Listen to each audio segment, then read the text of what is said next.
সুপ্রভাত সকলকে। School service সংক্রান্ত বেশ কয়েকটি গুরুত্বপূর্ণ তথ্য দেওয়ার জন্য এই ভিডিওটা তৈরি করছি। কাজেই ভিডিওটা শুরু থেকে শেষ পর্যন্ত অবশ্যই দেখবেন এবং সবার কাছে অনুরোধ, যারা এখনো পর্যন্ত চ্যানেলের সাথে যুক্ত হননি তারা অবশ্যই চ্যানেলটা সাবস্ক্রাইব করে রাখবেন। আজকে 3রা নভেম্বর। আজকে থেকেই কিন্তু স্কুল সার্ভিস কমিশনের যে শিক্ষাকর্মী নিয়োগ অর্থাৎ গ্রুপ সি গ্রুপ ডি তাদের জন্য নতুন যে পরীক্ষা, সেই নতুন পরীক্ষার অনলাইন আবেদন জমা দেওয়ার কাজ আজ থেকেই শুরু হবে এবং 3রা নভেম্বর থেকে 1 মাস ব্যাপী এই অনলাইনে অ্যাপ্লিকেশন জমা দেওয়ার কাজ চলবে।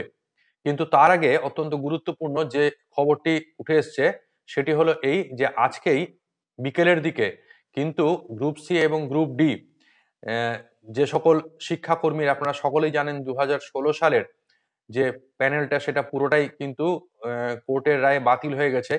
তো সেই সমস্ত বাতিল হওয়া শিক্ষাকর্মীদের মধ্যে যারা অযোগ্য, সেই সমস্ত অযোগ্যদের লিস্ট কিন্তু প্রকাশিত হতে চলেছে।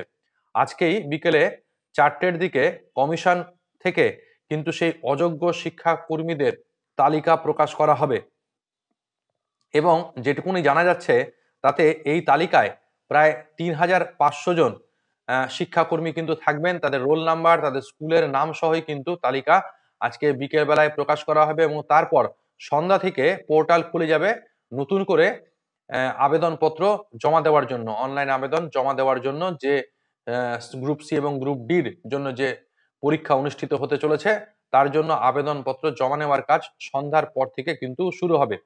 এর পাশাপাশি যেটুকুনি জানা যাচ্ছে সেটি হলো যে গ্রুপ সির জন্য শূন্য পদ রয়েছে হলো 2989টি এবং গ্রুপ ডির জন্য 5488টি শূন্য পদ রয়েছে। এখন কোর্টের রায় অনুযায়ী অযোগ্যরা কেউই কিন্তু নতুন করে আবার আবেদন করতে পারবেন না। তাই তারা যাতে আবেদন করতে না পারেন তার জন্যই আবেদনপত্র গ্রহণের আগেই কিন্তু অযোগ্যদের তালিকা আজ প্রকাশ করতে চলেছে স্কুল সার্ভিস কমিশন, এমনটাই কিন্তু আমরা জানতে পারছি। এর পাশাপাশি নবম, দশম এবং একাদশ, দ্বাদশ শ্রেণীর শিক্ষক নিয়োগের জন্য যে পরীক্ষা সম্পন্ন হয়ে গেছে এবং এই মুহূর্তে সকলেই অপেক্ষা করছেন যে কবে আপনাদের রেজাল্ট বের হবে।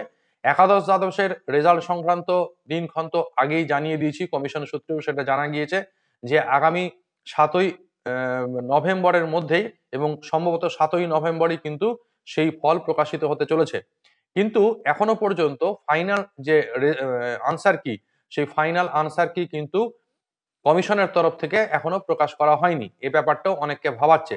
যেটুকুনি জানা যাচ্ছে তাতে ফাইনাল আনসার কি সম্ভবত আজ অথবা কালই কিন্তু কমিশন প্রকাশ করতে চলেছে।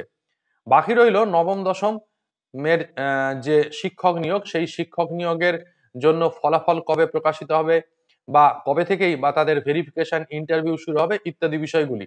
তো এর আগেও এই বিষয়ে বলেছিলাম যে একাদশ, দ্বাদশের নিয়োগ প্রক্রিয়া শেষ হয়ে যাওয়ার পর এবং বিশেষত ইন্টারভিউ প্রক্রিয়াটি শেষ হওয়ার পরই কিন্তু নবম, দশমের ইন্টারভিউ প্রক্রিয়া শুরু হবে, যাতে একাদশ, দ্বাদশে যারা ইন্টারভিউতে অংশগ্রহণ করেছে এবং বিভিন্ন স্কুল পছন্দ করে নিচ্ছে তারা যাতে কেউই আর নবম, দশমের কোনো প্রক্রিয়াতে অংশগ্রহণ করতে না পারে, কোনো স্কুল ব্লক করে না দিতে পারে, তার জন্যই কিন্তু এই ব্যবস্থাটা করা হয়েছে।